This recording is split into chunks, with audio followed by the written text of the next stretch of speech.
Hi అండి. ఈరోజు Sunday కదా, మా వారిని చికెన్ తెమ్మని కానీ లేట్ అయిపోతుంది అని చెప్పారు. మా పిల్లలేమో ఆకలి నేడుస్తున్నారు. సో 5 నిమిషాల్లో అయిపోయే రెసిపీ ఏంటో ఆలోచించా. అదేనండి దొరికేసింది. రండి చూపిస్తా ఏంటో. ఇప్పుడు మిరియాల చారుకు కావాల్సిన పదార్థాలు చూసేద్దాం. కరివేపాకు ఫ్రెష్గా ఉండాలండి, అప్పుడే మంచి టేస్ట్ వస్తుంది.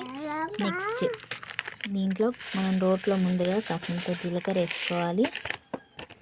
ఆ తర్వాత కొన్ని నల్ల మిరియాలండి.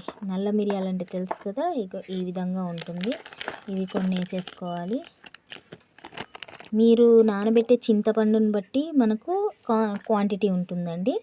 సో జీలకర్ర నేనైతే ఇంత నానబెట్టుకున్నా చూపిస్తాను నేను మీకు. చింతపండు ఈ సైజులో నిమ్మకాయ సైజ్ అంతా చింతపండు నానబెట్టుకున్న దానికి ఇంత జీలకర్ర, ఒక 2 టేబుల్ స్పూన్స్ ఆఫ్ జీలకర్ర, ఒక నల్ల మిరియాలు ఒక 10-15 తీసుకోండి. ప్లస్ ఎల్లిపాయలు తీసుకోవాలండి. ఎల్లిపాయ ఒక గడ్డంతా తీసుకున్నా బాధ లేదు మనకు. నెక్స్ట్ మన మెయిన్ ఇంగ్రీడియంట్ ఏంటిదంటే కరివేపాకు. ఇది వేసుకుంటే వచ్చే ఫ్లేవరే వేరే అండి, సూపర్ టేస్ట్ ఉంటుంది. ఇప్పుడు ఇవన్నీ రోట్లో వేసి మనం దంచేసుకుందాం. దీంట్లో ఎండుమిర్చి అంటే కారం స్పైసీగా కావాలనుకున్న వాళ్ళు రసంని ఎండుమిర్చి కూడా వేసుకుంటారు. నేను అంత స్పైసీగా వద్దు, నేను ఎక్కువ జీలకర్ర వేస్తాను, ఎందుకంటే డైజెషన్ మంచిగా అవుతుంది కదా. సో జీలకర్రను నల్ల మిరియాలే కొంచెం క్వాంటిటీలో తీసేసుకుంటా.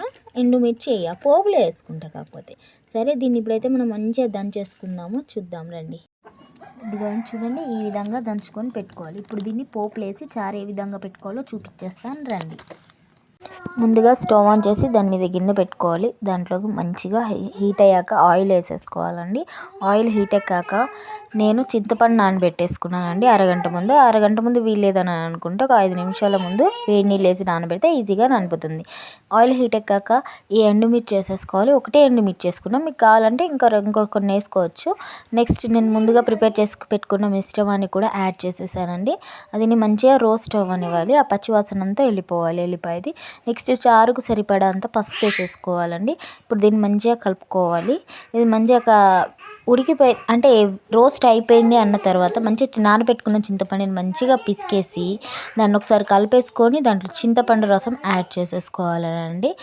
మనం ఎంతైతే కావాలనుకుంటామో పులుపు అంత దాన్ని బట్టి చింతపండు రసాన్ని పిండి వేసేసుకోవాలి. దాంట్లో తర్వాత వాటర్ వేసుకొని అడ్జస్ట్ చేసుకోవచ్చు. తర్వాత దాంట్లో సాల్ట్ కూడా యాడ్ చేసేసుకొని కొంచెం అంత కరివేపాకు, మళ్ళీ దంచిందే కాకుండా మళ్ళీ ఎక్స్ట్రా కరివేపాకు ఆకులు వేసేయాలి. ఇప్పుడు మనం చారుకు తగ్గట్ట సాల్ట్ ఎలా ఉందో చూసేసుకుందాము. దీంట్లో ఈ కరివేపాకు కూడా అదే విధంగా వేసేస్తే మంచి టేస్ట్ వస్తుంది. సిమ్లో పెట్టేసుకోండి, చారుని మసలనివ్వద్దు. ఇప్పుడు నేను చూపించే విధంగా పొంగులు రావాలి, అంటే బుడగలు రావాలి, అంతే సరిపోతుందండి. బాగా పొంగిపోద్దు మిరియాల చారు అనేది. ఇలా కూరలు లేనప్పుడు వేడి అన్నంలో కొంచెం ఆమ్లెట్ వేసేసుకొని మంచిగా నేను చేసిన ఇప్పుడు మిరియాల చారు వేసుకొని తినేస్తే అబ్బా ఆ టేస్టే వేరబ్బా. చూసిద్దాం ఏ విధంగా ఉందో మన టేస్ట్. ఈ విధంగా వేసేసుకొని చూడండి ఏ విధంగా పొగలు వస్తున్నాయి, కాలుతుంది బాగా. దీంట్లో కొంచెం అంత ఆమ్లెట్ నంచుకుంటే సూపర్. ఉప్పు కారం అన్నీ పర్ఫెక్ట్గా ఉన్నాయి, అది ఆమ్లెట్లో ఉన్నాయి కానీ చారులో కానీ.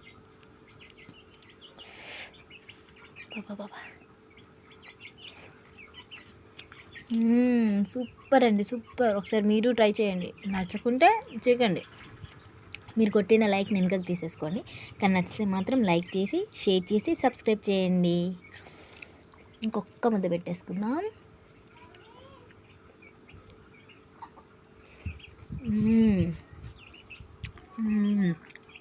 మిరియాల చారండి, సూపర్. ఇలా వేడి అన్నంలో తిన్నాక మీ పిల్ల హ్యాపీగా ఆడుకుంటారు, అంతే అయిపోయింది.